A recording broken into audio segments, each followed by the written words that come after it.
విజయం చెందాలని మనస్ఫూర్తిగా కోరుకుంటున్నాను. వచ్చేయండి 10 మంది.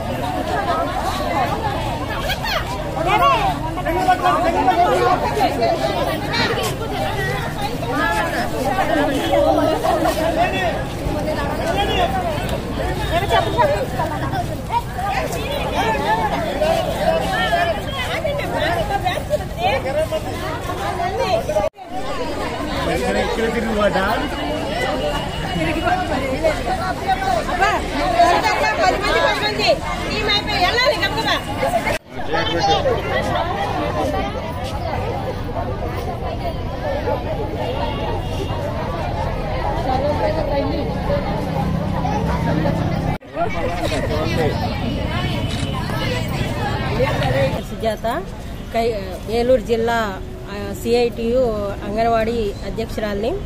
గత 8 రోజులుగా మేము ఈ సమ్మె అనేది నిర్వహిస్తున్నాము, కానీ ఎటువంటి లాభం పొందలేకపోయాము. నిన్న ఆర్డీఓ ఆఫీస్ ముట్టడికి వెళ్ళాము. ప్రతి ఒక్కళ్ళు కూడా ఎవరు కూడా ఆబ్సెంట్ కాకుండా 100% వెళ్ళి మా యొక్క డిమాండ్స్ని ఆర్డీఓ గారికి చెప్పడం జరిగింది. సానుకూలంగా స్పందించినట్టుగా మేము ఈ పైకి పంపిస్తామన్నారు. అయినప్పటికీ ఇప్పటి వరకు కూడా ప్రభుత్వం అనేది స్పందించలేదు, మా గురించి మాట్లాడలేదు. కానీ మా సమస్యలు తీరే వరకు మాత్రం ఈ సమ్మెను కొనసాగిస్తాము. ఎట్టి పరిస్థితుల్లో కూడా ఇది ఆపేది లేదు.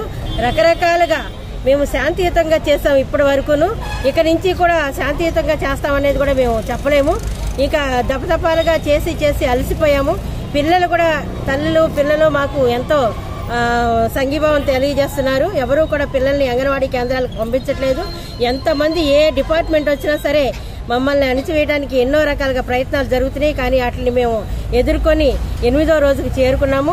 ఇట్లాగే మా సమస్యలు తీరే వరకు కూడా ఈ సమ్మెని ముందుకు తీసుకెళ్తాము.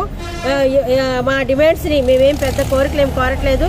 సుప్రీంకోర్టు చెప్పిన విధంగానే 26,000 కనీస వేతనం ఒక కుటుంబం మరి బతకాలి అంటే కనీస వేతనం 26,000 ఉండాల్సిందని సుప్రీంకోర్టే ఇచ్చింది. కానీ అటువంటి దాన్ని కూడా ధిక్కరించి మా సమస్యల్ని ప్రభుత్వం తీసుకోవట్లేదు. ఇప్పటి వరకు దఫదఫాలుగా హెచ్చరిస్తానే ఉన్నాము, కానీ ఎటువంటి పరిస్థితుల్లో కూడా మా ఒక్క డిమాండ్ కూడా నెరవేరలేదు. 60 సంవత్సరాల నుంచి 62 సంవత్సరాలకు రిటైర్మెంట్ బెనిఫిట్స్ 62 సంవత్సరాల వరకు పెంచారు.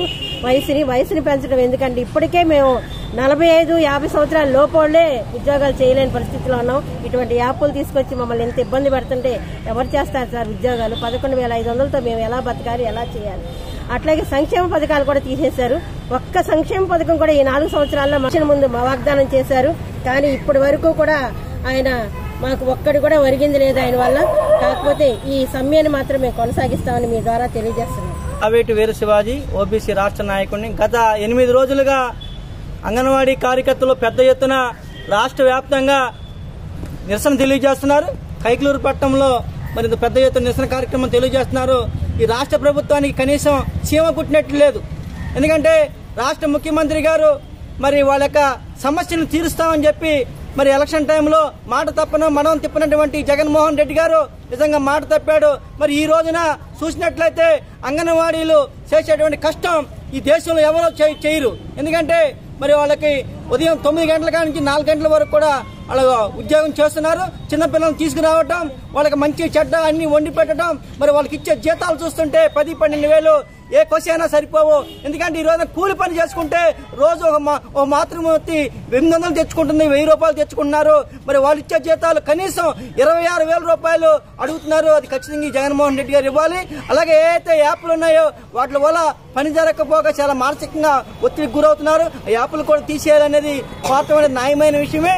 అలాగే వాళ్ళ యొక్క రిటైర్మెంట్ బెనిఫిట్స్, అందరికీ రిటైర్మెంట్ బెనిఫిట్స్ ఇస్తున్నారు. మరి అంగన్వాడీ కార్యకర్తలు ఏ పాపం చేసుకున్నారు వాళ్ళకు కూడా బెనిఫిట్స్ ఇవ్వాలి. అలాగే మెనూ ఛార్జీలు కూడా పెంచాలి. ఎప్పుడో చిన్ననాడు 22 ఏళ్ల క్రితం మెనూ ఛార్జీలు, మరి ఈనాడు అన్ని కూడా కూరగాయలు, పప్పు, ఉప్పు దినుసులు అన్ని కూడా పెరిగాయి. వాళ్ళ యొక్క ఛార్జీలు మాత్రం పెరగలేదు. సెల్ ఫోన్లు కూడా వాళ్ళే డబ్బులు వేయించుకుని చేసుకుంటున్నారంటే చాలా బాధ కలిగించే విషయం. ఇవన్నీ దృష్టిలో పెట్టుకుని ఎవరైతే మరి ఉద్యోగం చేస్తున్నప్పుడు ఆ ఉద్యోగ కాలంలో చనిపోయినప్పుడు కూడా మరి వాళ్ళకి ఉద్యోగ భద్రత లేదు, వాళ్ళ కుటుంబ సభ్యులకి ఎవరికైనా ఉద్యోగం కూడా ఇవ్వాల్సిన బాధ్యత ఈ రాష్ట్ర ప్రభుత్వం ఉంది. ఇప్పుడైనా రాష్ట్ర ముఖ్యమంత్రి గారు 8వ రోజు మరి ఆ పిల్లల తల్లులు కూడా సపోర్ట్ చేస్తున్నారు.